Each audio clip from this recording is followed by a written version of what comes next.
hear it chattering. They go on their alarm call for quite a long time when they've seen a leopard.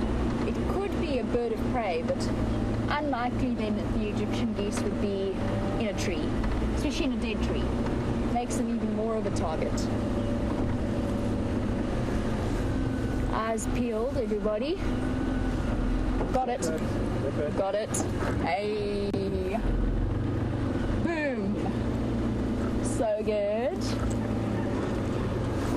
Are we heroes? Yes, we're heroes. Hey, Tibbs? At the same time.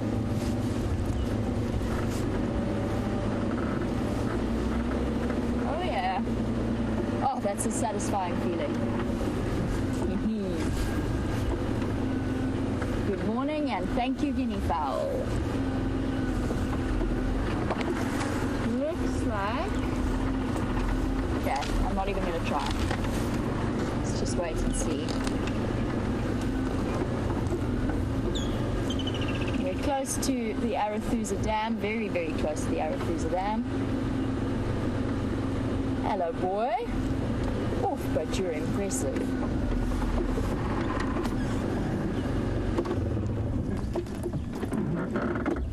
What's that behind him? What is hiding there? Who is this? Looks like a very familiar male to me. Ooh, one very brave Nyala. Oh, it looks like Tingana to me. Hello, boy. Oh, Nyala, you're being very brave. Tibbs, if you go up slightly, just above him, over the log, there is something walking through. I think it's an Nyala, and it's about to bark. I think it's worked out that he's there. Or has it? No, it has not. Guys, bear with me one moment. I just need to call this in. Oh, that's very loud. Hello, boy. Hey, look at that face.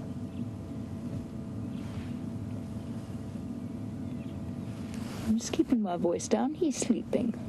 Oh, no. Get up. He wants to be asleep.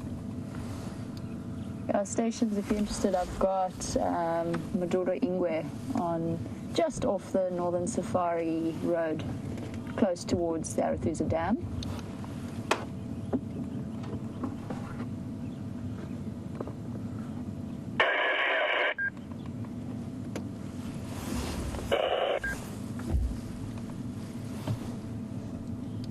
Our stations, I can't copy you clearly, but you're more than welcome to make your way. Northern Safari Donga, close to the pump house, actually. Right, thank you, squirrels. Thank you, guinea fowl. And that just goes to show that listening to calls in the bush is the way forward. They told us where to come. Okay, lovely. Anybody else joining bedside stuff?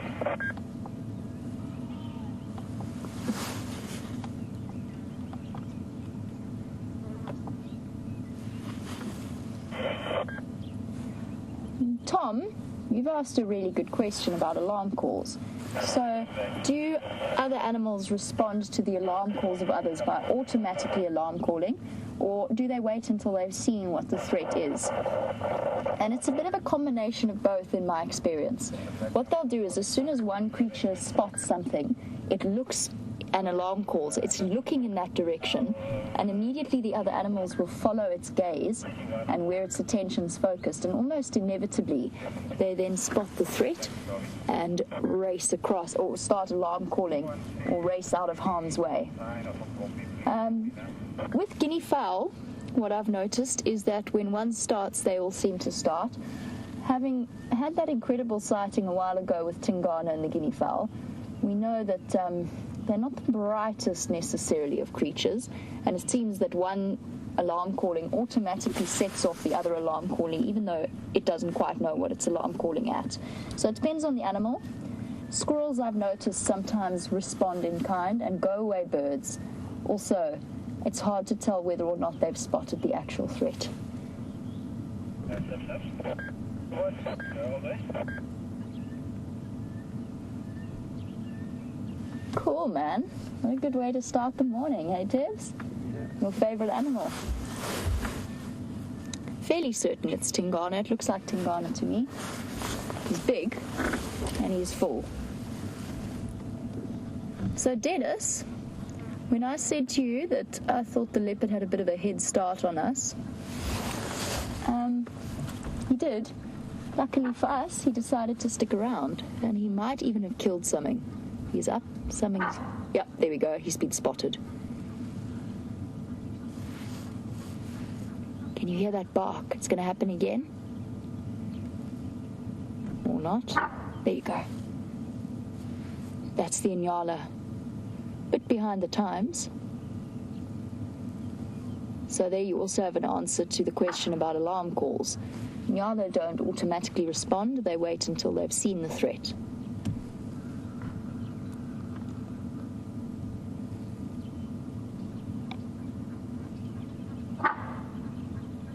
Deep bark. And if we were on foot hearing that, or even in the vehicle, we'd be racing towards it, because nothing provokes a response in Inyala like that but leopards or lions.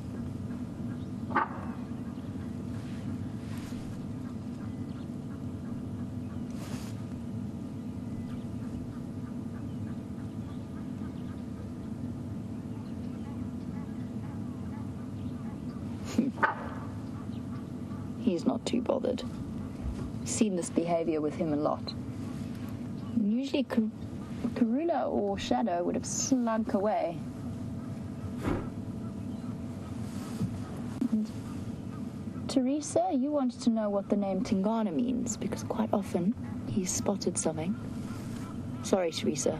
Give me 1 second. He's attracted by the noise of the Inyala moving off in the bushes. He knows they've seen him, but the question is that going to deter him from hunting them?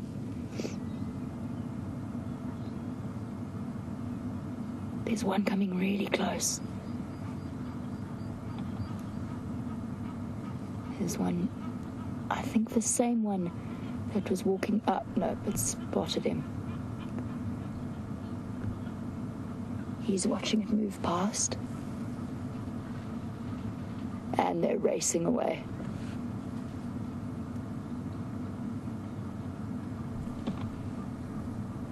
They're in very dense vegetation, so it'd be impossible for Tibbs to get a visual of them, but I can see the flashes of white as they run away.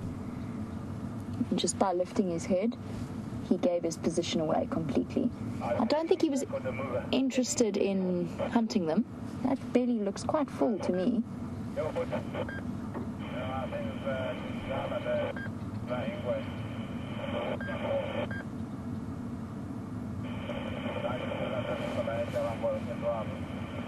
Awesome stuff. To see his reaction. Here's that thick dewlap of his.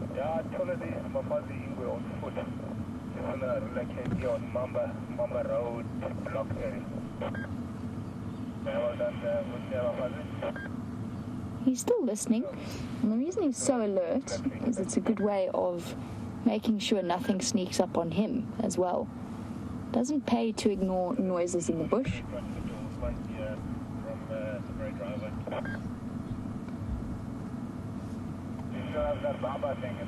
He's up.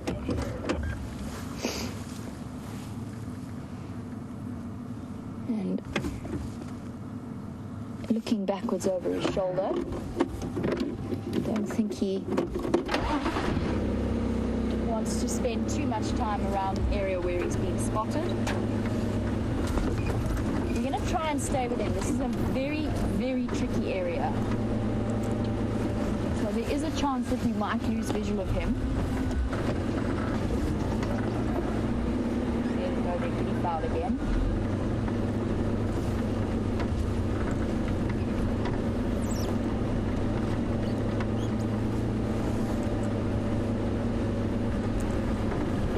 Going to go into this thicket.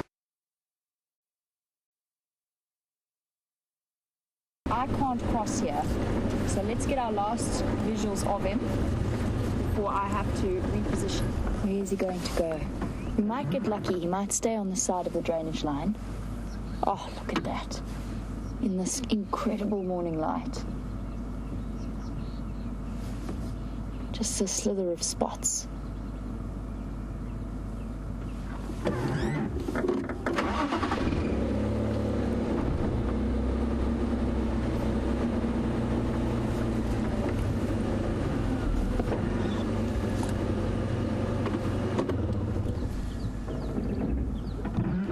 Guys, I need to reposition and I need to race around. While I do that, let's pop back across to James. I'll be with you shortly. Now, if you happen to be a person who speaks Arabic, you are looking at the fur. Oh, that's a wonderful shot of Zarafa, or the giraffe. Beautiful southern giraffe, one of 9 subspecies, of course, and this one, the only one we get here.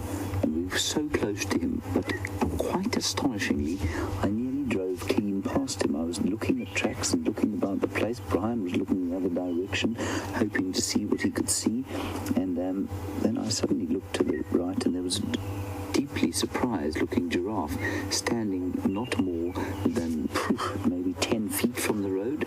He moved off a little bit when we reversed back, but now he's watching us while he chews his breakfast for the second time. And if you listen carefully, you can actually hear him chewing. You can also hear the swish of his tail.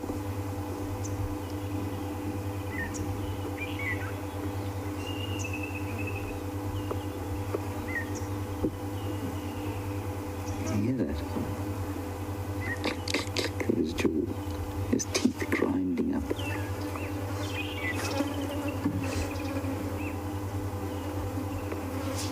Swish, swish. Otherwise, all is very peaceful out here.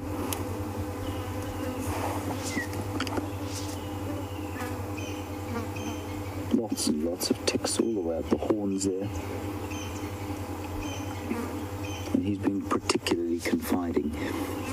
I think he's quite enjoying watching us also. You know, it's quite entertaining for him to have something to look at while he has to re-chew his food. And you can see the back of his head there. That was one of the... That's the back of the skull, which I think... I keep forgetting which is which of the first 2 cervical vertebrae. The axis and axle joint is there. And in a giraffe, it's so pronounced because that joint is able to bend 180 degrees. Now, wherever you're sitting, stick your head back and try and just articulate the first joint in your neck, and you'll find that you can probably turn that joint, if you're particularly supple, about 90 degrees. But you cannot do it 180 degrees. So it just gives the giraffe that extra reach up into the trees. As far as I know, there are not many other mammals at all who can do that, if any.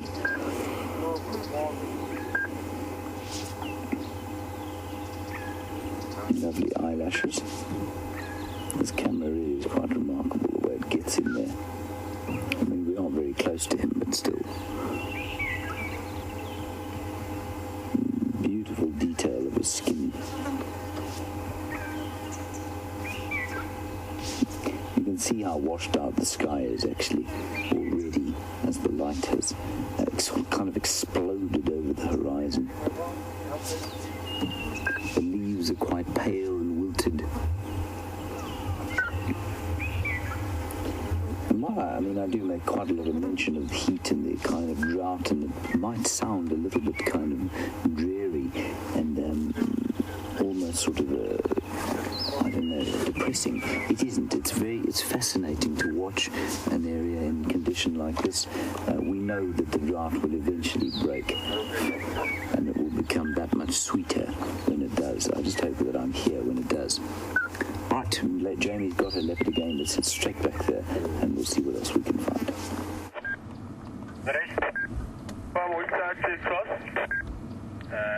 Shadow. There we go. Beautiful Tingana. Perfectly highlighted in the morning sun. sitting like a king upon a throne on a termite mound. We're actually perfectly eye level with him here. The reason I'm not moving any closer, first of all, is because, or looking for a better position, is first of all because he's quite unsettled. And also, secondly, there are other vehicles, he's up, making their way to the sighting. Nope, he's just repositioning himself. Cool. Okay, and you can shift forward a little bit. Here comes my vehicle. Near it.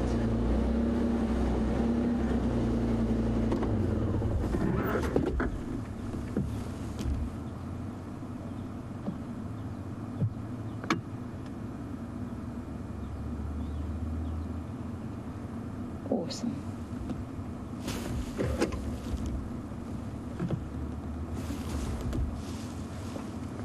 Oh yes, Teresa. Sorry, you wanted to know what Tingana means. To the best of my knowledge, Tingana means shy. Usually the different names are given to leopards to reflect their personalities. And I'm not sure where Tingana came from or how he got his name. Obviously would have happened long before my time. Usually leopards... Oh. Sorry guys, hold on 1 second. Go ahead. Can I confirm you south of the power lines? Yeah, that's affirmative. Sorry, I'm not sure what this road's name is. I think it's Southern Safari Donga, but it's the road that leads from the pump house towards the open area around Magic Willy. Okay, copy. Yeah, I'm south of the power lines. Copy, Safari Donga then. Sorry guys, just chatting a little bit to the Arathusa guides, letting them know where the sighting is.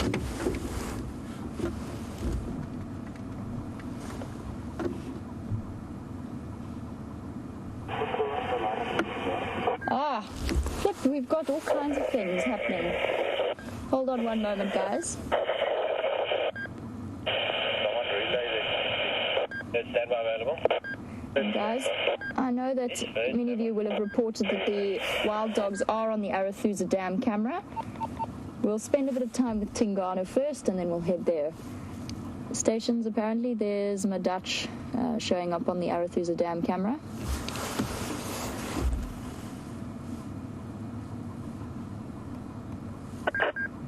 Thanks, Jamie. Coming down this St. Lela, am I going to get you a visual from the road? That's affirmative. You will, I'm on the road. You. Sure. All of a sudden it's much warmer and we have decisions to make as to where we're going to be. I think let's spend as much time as possible with Tingana before he disappears. I've told the other Arathusa guides about the wild dogs at the Arathusa Dam. So they should... confirm it's my dash peak. Dash there around Murray Dam. Okay. Jamie, you're a star. Thank you so much. No problem. You can thank the monkeys.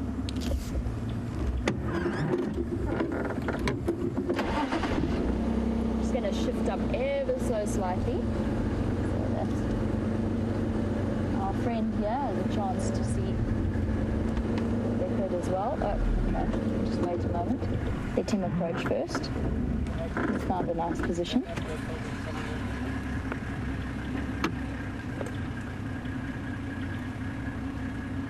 And I think we'll just, we'll stay here for the moment. We've got a nice visual at a nice distance. Otherwise, if I move forward... yeah, if I move forward ever so slightly and change the position, we'll have other safari guests in our shot, which they're also enjoying this wonderful sighting with us. And he really is the most extraordinarily beautiful male.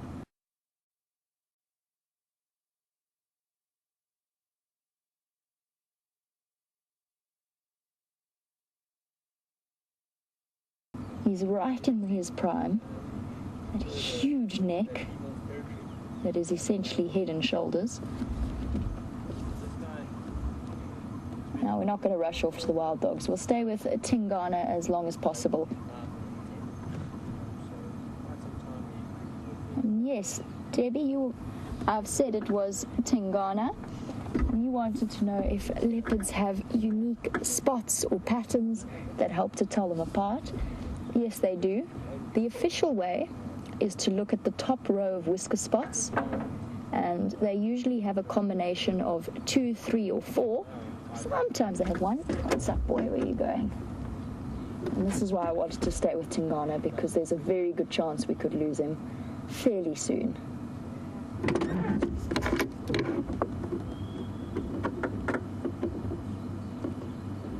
Walking slowly. He's not really in any great hurry.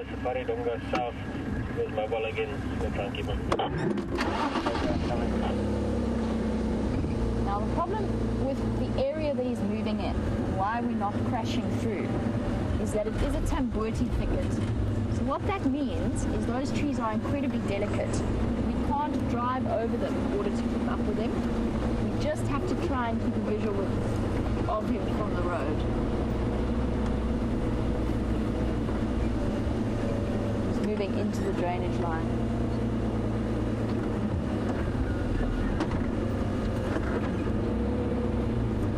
I'm going to try and get ahead of him, because there is another vehicle here which he can actually possibly help us to try and keep a view.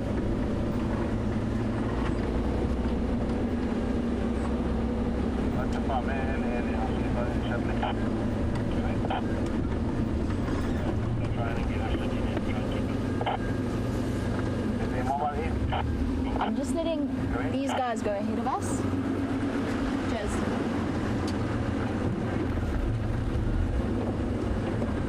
To see if we can find a nice way down. It's going to be very, very tricky. I think I'm going to go around and try and meet him on the other side. I don't think he's going to go far. I think he's going to settle down in this thicket. But as I said, it's a very fragile ecosystem, this particular aspect, which means that we have to be very careful about how we approach this sighting. Driving in here and driving over trees could do a tremendous amount of damage to the environment, which is why I wanted to stay with Tingana for as long as possible.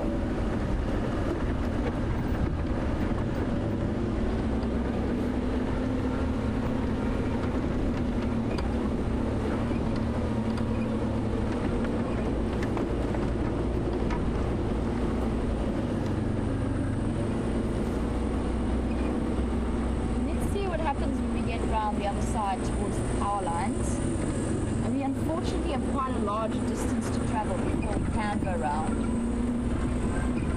And please forgive the radio blaring. I'm just going to make sure that I can hear all of the updates in case one of the other guys bumps in before I do. Yummy, eating dust.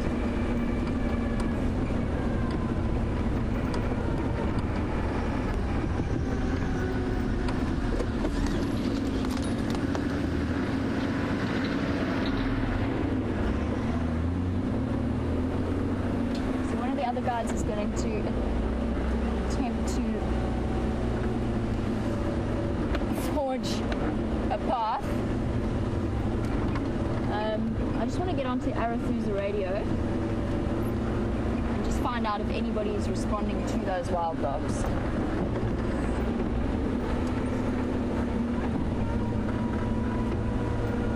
Oh my goodness, thick stuff. We did know that there was a considerable chance that Tingana was going to disappear into this.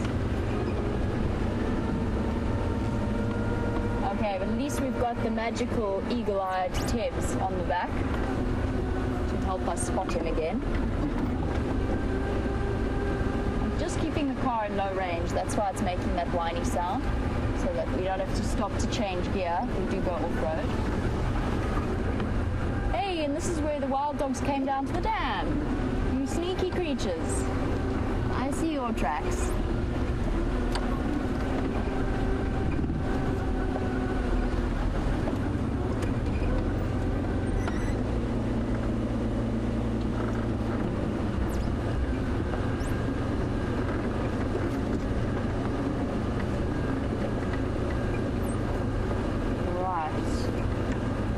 David, you copy? Where did Tingana vanish? Are you going towards the Magic Window open side or which direction? I'm pushing Magic Window open. Yeah, he was between Magic Window open and sort of halfway between the pump house and Magic Window open. It was going north and east. Okay, thank you.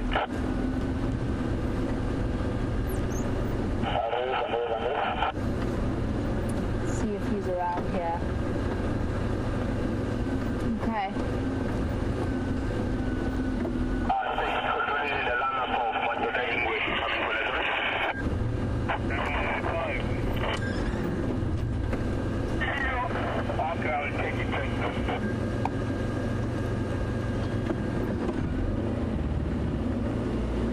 Listen for alarm calls. Might have to spend a little bit of time off the vehicle walking at this point. At the moment, I can only hear vehicles moving through.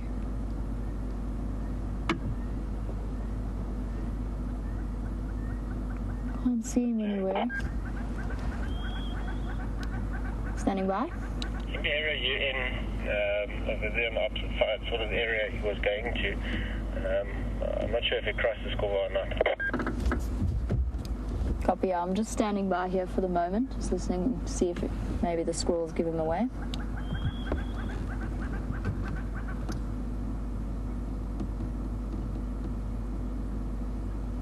We're just trying to figure out if he's crossed into this drainage line or not.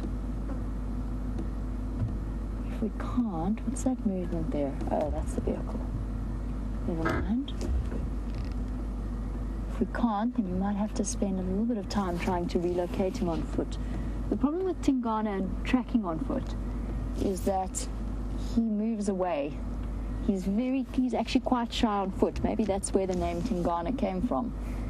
Unlike Karula, who's perfectly comfortable with people around her, as long as they keep a respectful distance, Tingana gets very nervous and he moves straight into thick bush and he just keeps moving away.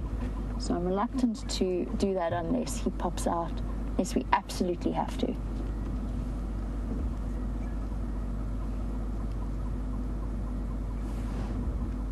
Go-away birds are chuckling, but not really alarm calling.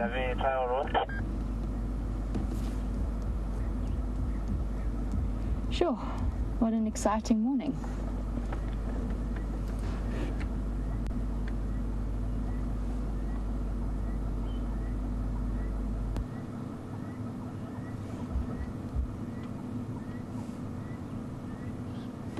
A quick question for those of you watching the Arathusa Dam camera.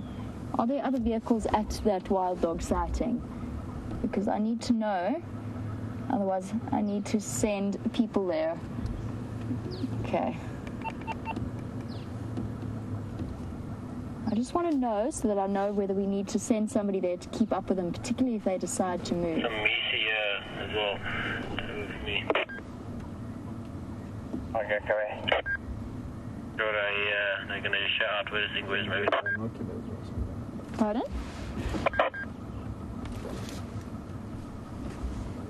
Okay, it seems as though the wild dogs are going over the dam wall. I just want to call this in on the radio. Stations, is there anyone with those Madutch? Looks as though they're on the move again.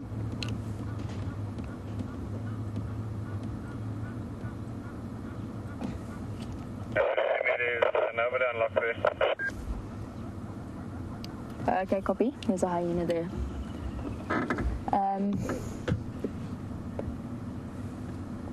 Okay, it looks as though from the camera they're moving east away from the dam, across the bridge. Let's go more east there. Sorry, the Madutch are moving west on the camera. And I see the Misi as well. Okay. Okay, so there's two hyenas.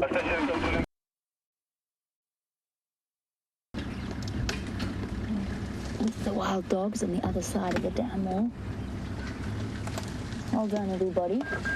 Considerable teamwork involved in keeping track of everything that was happening here. Just an update on Tingana. They still can see him. but they can only fit 2 vehicles in to watch him. So I've pulled out of the lineup because there's lots and lots of people who are desperate to see him. So I've left the sighting for now. And depending on what happens with the wild dogs and with all the people who are trying to have a chance to see them, we will pop into that sighting afterwards and check up on him, just depending on what he does. In the meantime, we've got some precious time with the wild dogs.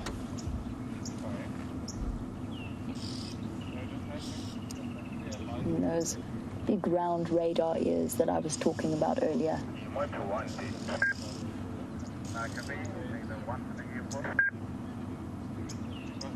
We're also going to be limited in the time that we can spend with the wild dogs as well. There are other people interested in the sighting. And I'm afraid you just have to bear with the beeps from my radio for now. He's watching. It's very difficult for Tebs to show us, but directly behind us there's a buffalo, a male buffalo. Oh, trotting off. So they haven't, it doesn't look like they've eaten this morning. And I'm just wondering whether they're not going to go hunting. This adults, the rest of them are fairly settled. The pups are sleeping in the shade. I'm trying to keep eyes. There's actually wild dogs everywhere now that I look at it. We're right in the middle of them. I didn't realize a moment ago, but that's probably the clearest view that we have of those pups. There's a wild dog in front of me there. Oh, they're up. The whole pack is up. And they're racing towards the dam.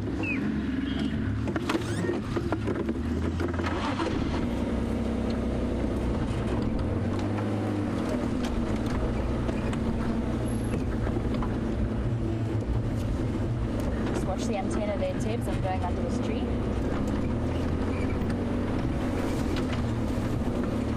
Good.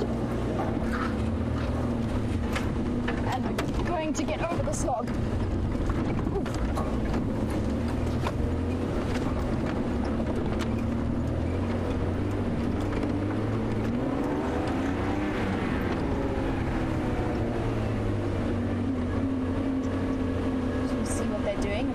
They've gone towards the dam.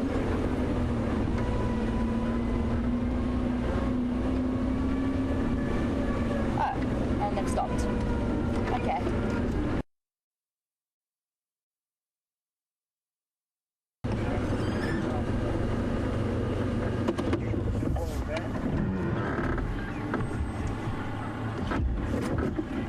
And the wild dogs are tucked in the shade there.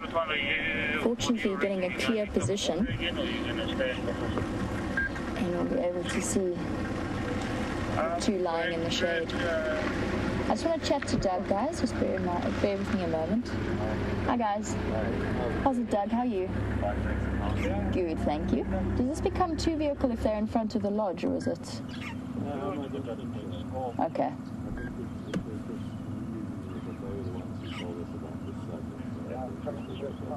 Okay, perfect. All right.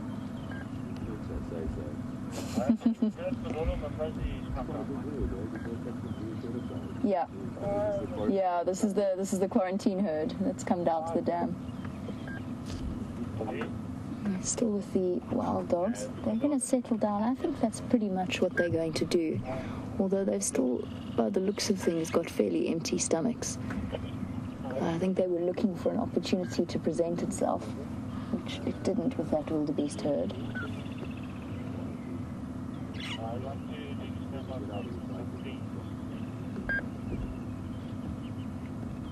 Abel, come in.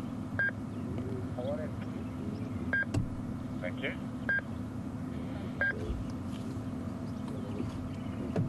So, Brian, you were wondering a bit about this wild dog pack. It is the Investic pack, so it's the 3 adults that we just had a view of now. We've got a view of 2 of them at the moment, as far as I can see. And Brian, and they've got 11 pups between them. So the Investic pack is 14 animals in total, 2 adult males, 1 adult female, and 11 pups.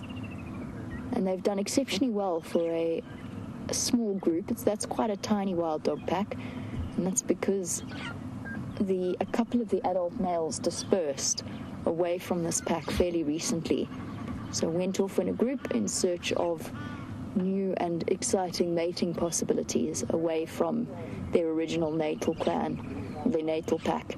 And usually the males are more likely to stay than the females within wild dog packs, but that's not always the case. And if there's a nice big group of males, whether they come from one litter or two, so they could be a year apart in age or so, but if you've got a nice big group of them, in this case it was 5 as far as we know, then they will disperse and move off in search of new opportunities.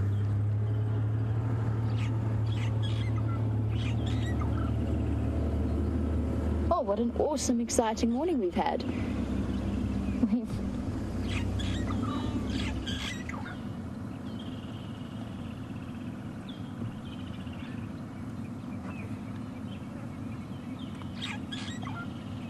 Oh, sorry, Crystal. Maybe should be a little bit more clear. To the best of my knowledge, no. The Investic pack that we're watching at the moment and have been watching recently is not a breakaway pack. It is the original pack. It just happens that the breakaways actually happen to outnumber the number of adults in the Investic pack. So the Investic breakaways is 5 young males, to the best of our knowledge. They haven't been seen in a while, but it is 5 young males that have moved off from this pack. Whereas the Investic pack in total is the 3 adults we see plus the 11 pups. That is the Investic pack. And that is to the best of my knowledge. In terms of the pack that hangs around Open Gate, I'm not too sure what that one is called. I know that there is a very large pack that hangs around there. And if you bear with me, Crystal, a name will come to me. We were chatting about it the other day. I'll double check for you, Crystal. When I have a moment, I'll go through some of the messages that are on my phone in terms of the different animal sightings that the guides chat about. And I'll let you know which pack that might be. There is an open pack as well, which I think numbers close to somewhere in the region of 40 or so animals. There is an open pack, and then there's another pack that you might see there that moves through Manuletti, and that's the name that's escaping me. And there's the 3rd adult there, we can now see.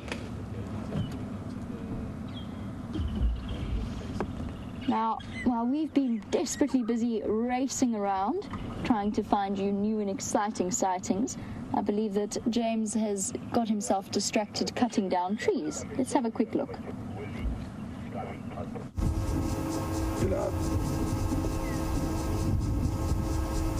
Right, hello everybody. I said to Kirsty in the final control, you can link across to us if you'd like, thinking that was a joke. She has linked across to us. I'm going to have to remove this branch from the road. Of course, this is a common occurrence now these days because the elephants are breaking more and more trees. They would normally be grazing at this time of the year, but at the moment, because there is no grass to graze, they are pulling trees off onto the road and blocking the way. I have a standard issue machete, blunt-edged, which is not very good. I shall have to have a word with VM. I think he's probably the best one to sharpen it. And I am now going to remove this tree. I am about as skilled with this as I am with the golf club game. No lack of effort on my part. So a skilled man able to chop this in 2 or 3 pangas. I am now going to embarrass myself with many. Very hard wood. I hope I'm managing to look very elegant while I do this. Brian, am I elegant? Extremely elegant. Thank you so much. I'm, of course, sweating profusely now, but I'm going to try not to look like I'm sweating.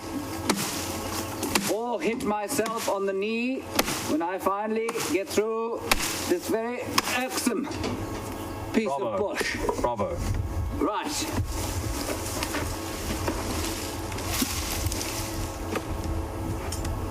Very heroic of me, Brian.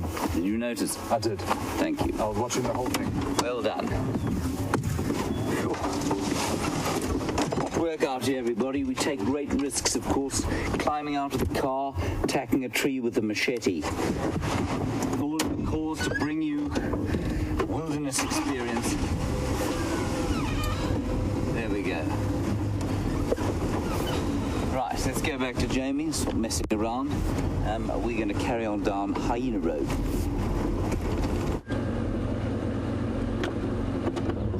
We're still with our wild dogs. They're over there. I'm just trying to have a listen to the Game Drive channel quickly. Sorry guys, just managing the sighting at the same time, letting everybody know where they are.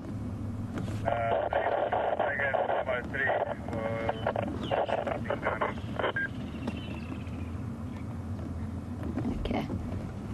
We just wanted to try and figure out what happened to the pups. Let's go for a quick drive and look down over the dam wall. They apparently were actually chasing hyena. That was what set them off. It wasn't the wildebeest herd that they heard. It was a hyena that moved across, which is where the pups ran off to. Interesting that the adults just are quite calm to let their pups go running off in search of hyena action to try and chase them. And I guess at this point the pups are actually big enough to really start taking care of themselves, as evidenced by the parents' apparent lack of concern. But obviously they're not lacking in concern. If they've managed between the three of them to keep 11 pups alive as long as they have, it's actually a fairly impressive feat. I think the female's going to go looking. Yeah, she's trotting down. Let's see if we watch from the side.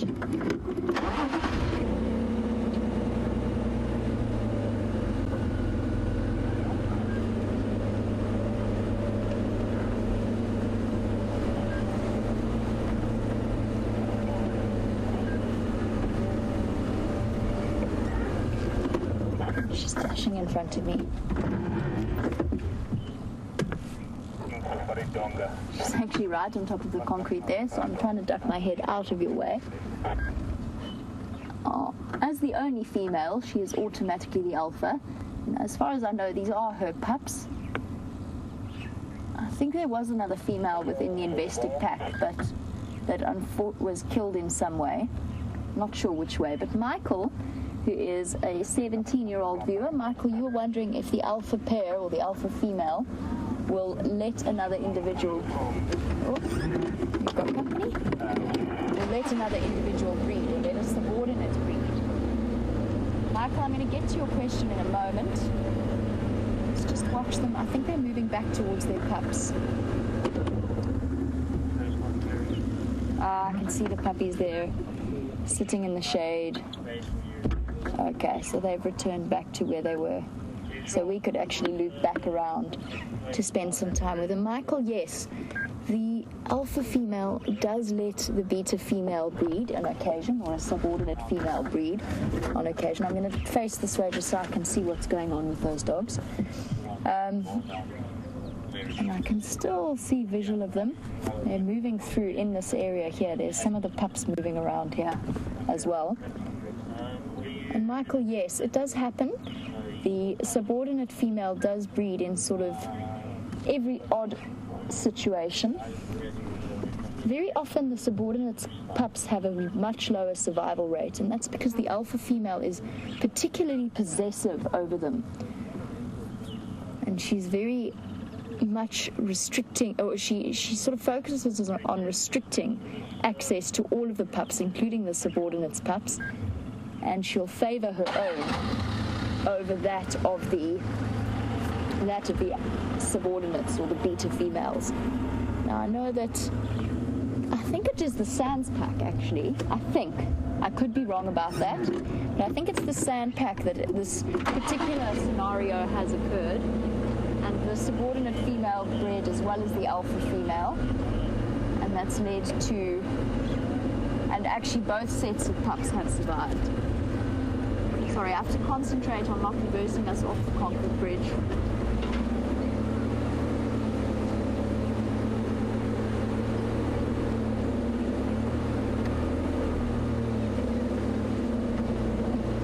Luckily is one thing that you have plenty of practice with, as a guide, is reversing. Watch me reverse into a concrete block just because I said that. Just because I was being cocky about that. But yes, reversing skills is one that you practice and perfect very early on in your guiding career. Especially because in the beginning you spend a lot of time accidentally driving past the things you're meant to be stopping for. You learn to reverse and dodge and dive around various bushes. It starts to become second nature. And I find when I reverse within cities, I'm so used to not having wing mirrors that I have to keep reminding myself that they're actually there.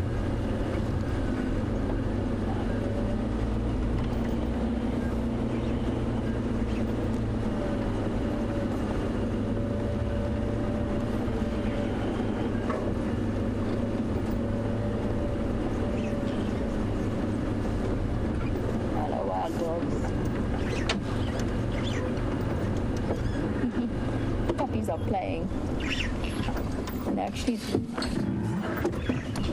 being highly entertaining. Rolling over, dashing around like playful puppies should do.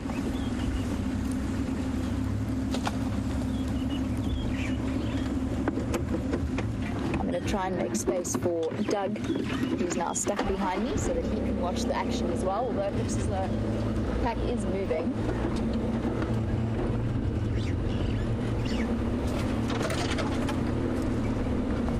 Once again.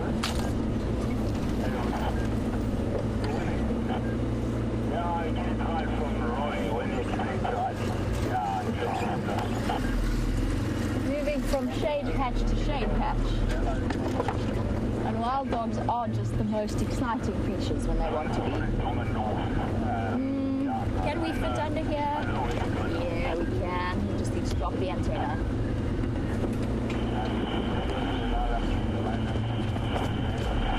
Well done, Tibbs. Thank you.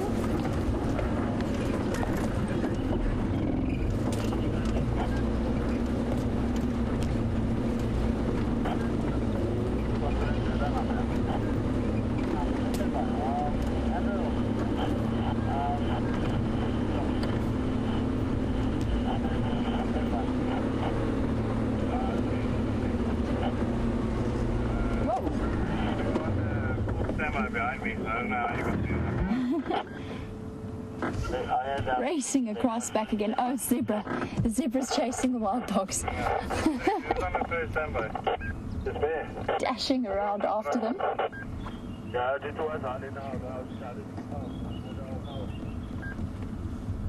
Racing. And that's what I mentioned about wildebeest, is that the prey animals really don't like them. So the wild dogs are dotted all around us. They're trying to move past the zebra.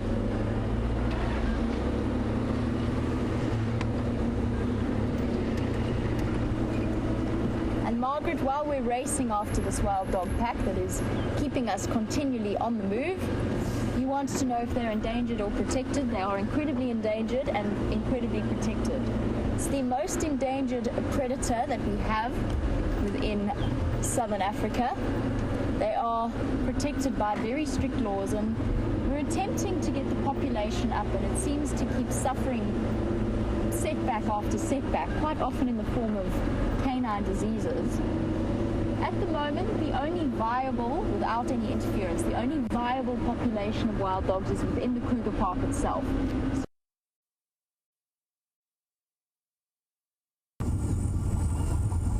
Wonderful set of tusks she's got, sorry. That's Mrs. Pig. Very elegant, thin tusks. One to bottom tusk, there we go, that's what I was looking for, that kind of sudden stop, an assessment of the situation. I wonder if this Mrs. Pig doesn't have new piglets and she's just coming to feed herself. You can see she's probably lactating with those very long teeth that she's got. Possibly she's stashed her little piglets in a termite mound not far behind. She's having a drink. There's also an impala ram coming up to drink. Slaking their thirst as the heat builds despite the earliness of the hour.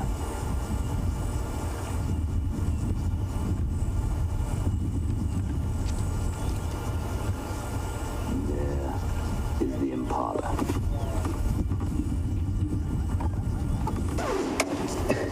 But there's no water going into the Juma pan at the moment. It's all mud. I think you'll find the reason... That, of course, is what a pig loves to do. Oh, that's wonderful. I think you'll find none of your business that the management, and I haven't managed to speak to them yet, has decided that because that hippo was wandering around the camp during the middle of the day, it's probably best to encourage him to move on. And I think that's why they're not pumping that pan at the moment. Certainly will pump it again at some stage. Just remember, though, that the natural order of things out here would be for animals to move towards the rivers during the droughts, not stick around in areas like this where there isn't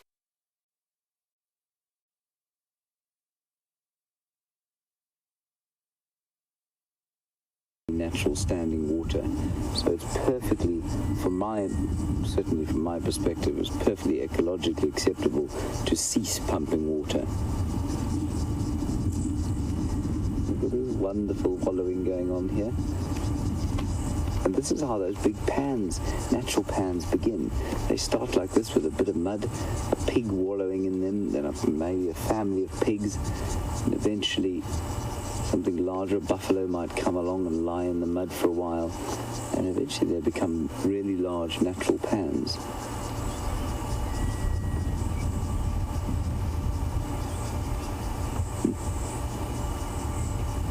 Looks quite fun, doesn't it, Brian? Cooling.